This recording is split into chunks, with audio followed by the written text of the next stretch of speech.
Alright, so this is a video about Star Wars The Last Jedi. I haven't seen the movie myself, but I just wanted to ask your opinion on it, what you thought about the movie.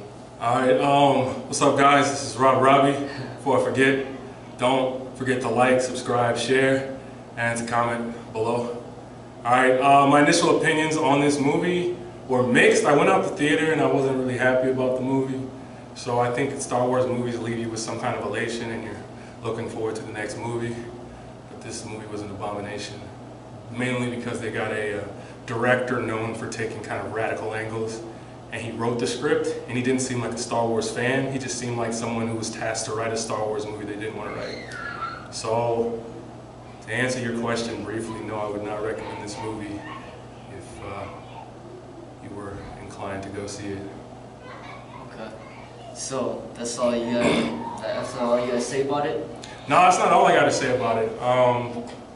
Alright, so a lot of fans are upset about this movie because it is not true to the Star Wars story, and the Star Wars story is kind of putting the needs of the many over the needs of the few. And a lot of this is kind of a testament to Rian Johnson's own ego. And so he tries to flip some of the stereotypes of movies, but in the process of doing this, he makes a terrible film. Like Luke Skywalker is the character that most people are upset about. And Luke Skywalker in this movie is selfish, does not care about the galaxy, does not care about the fact that one of his own students is murdering planets full of people. And indeed, they take someone who, in the previous trilogies, was willing to die to protect his father because they saw an ounce of good in his father, and they make him basically an attempted child murderer, which kind of desecrates the character. With Mark Hamill, you got him speaking out against Disney and Rian Johnson, saying that the direction of Luke Skywalker is not his Luke Skywalker. He says when he plays the character, he imagines it's some imaginary character named Jake Skywalker, but that he's not actually Luke Skywalker.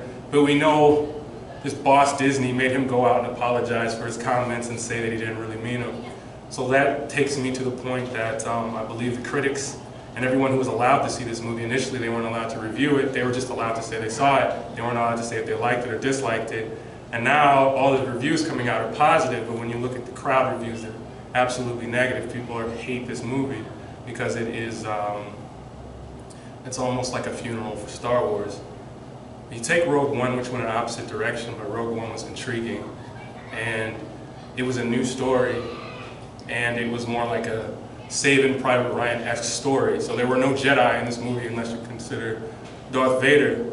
But the story in itself was a new story about how the average person fights against something greater than them. And the Force is something that is mentioned in the background. I think Ryan Davis hated the concept of the Force, so he tried to make it as corny and as cheesy as possible, making people able to Force project themselves into different planes of existence, which I thought was not only not how the Force works, like Han Solo says in The Force Awakens, but it's like an FU to the people who are really into Star Wars. So, you have another question, because I could just ramble on about this movie. So, the original Star Wars was written by who? Well, it had different writers, but it was essentially George Lucas's vision. Do you know what I mean? So, like, one person writes a script, or one person has the idea for a script, and other people come in and kind of fine-tune it. I think with the original Star Wars, you have essentially George Lucas's vision from episode 4 through 6 and episode 1 through 3 later on. But with this one, George Lucas sold Star Wars to Disney, and he envisioned something great, you know, because he was getting older and he was like, well, I'm not really going to do anything with this franchise and I don't want to hold it up. So he gave it to Disney, and starting off, they came with The Force Awakens, which I thought was cool. They had a brand new take on it. And I think the reason why it was so different but so recognizable was they had to change it around because of Harrison Ford's injury, and they were going to be more about Luke Skywalker, Han Solo, and Princess Leia, but then they had to rely on this new cast. Just a side note, I actually auditioned for this movie and I didn't get the part, but I'm not upset about that at all. But anyway, so they shot The Force Awakens, and it had that fun feel to it. I think it was a different feel than other Star Wars movies because it had a Star Trek vibe to it, and it had a fast-paced vibe, like we've got to get this done now. Whereas the original Star Wars is a very calm vibe, and then it kind of builds towards the end, unless you consider The Empire Strikes Back, which is very methodic and it's very, it's like a puzzle slowly being put together. That's why it's considered the best Star Wars movie. Yeah. So do you think, in your opinion, the George Lucas ones, are those supposed to be the best ones? Okay, so George Lucas, when he was at the helm of Star Wars 4 through 6, I think this isn't even a discussion right now, but like most people agree with me with this, but 4 through 6 is the best Star Wars movie. Number 5, Empire Strikes Back, is the absolute best.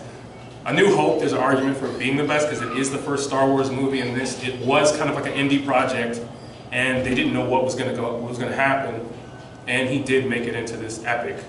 And so with Return of the Jedi, you saw it drop because you had the Ewoks, which were corny, but it was still a great film, and it culminates with the Luke dealing with the evil within himself, the dark side within himself, and he confronts his father, and overpowering his father with the darkness inside of him, but ultimately it's the light inside of him that causes his father to change. And then George Lucas came back and gave us these terrible 1 through 3 episodes because George Lucas clearly was outside of the Star Wars mindset for so long. So while George Lucas gave us the best Star Wars, he also gave us some of the worst episodes ever. But it's not as bad as The Last Jedi, which was horrific. Alright, so I guess that's all I have to ask. You know, Alright. Check out, go ahead. Alright guys, definitely I'm going to change my stance a little bit. Check out this movie so you can complain. I think there's a change.org campaign to make it so this never existed in Star Wars canon. Don't forget to check out my video where I talk about ways to fix the movie and to bring back or to redeem Luke Skywalker's character, or as I like to call him now, Jake Skywalker, because he's not my Luke Skywalker either. Like I said, like, subscribe, share. Don't forget to subscribe, and don't forget to subscribe to me. All right, peace.